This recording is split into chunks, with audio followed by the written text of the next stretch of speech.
In this exercise tutorial, I'm going to be taking you through how you can do an incline dumbbell chest press on a stability ball.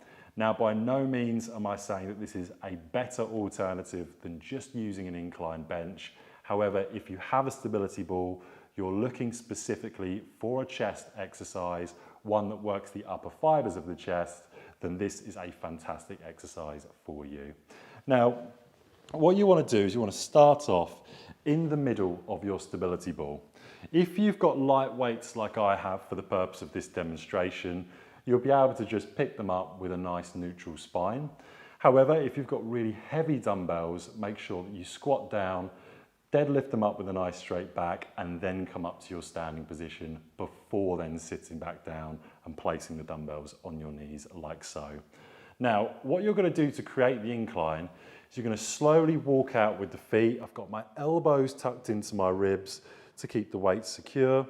And you want the hips nice and low for this exercise. I've got my feet hip width apart. I've also got my knees directly over my heels. And from here, I'm going to bring my elbows out. And I've got my elbows just below the position of my shoulders. So don't have them in line, just below. Now bring the head to neutral, and you're going to start to press the weights up and in, directly above the chest, and down and out. The beauty of having the yoga ball or stability ball is you know each time that you're coming down exactly the same on both sides, because you'll feel the back of your tricep come in contact with that stability ball.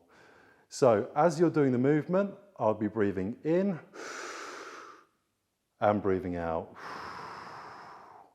In on the way up and out on the way down. Once you're done, bring your elbows into your sides again. Start to walk back with your feet and return the weights back down onto the floor from your knees.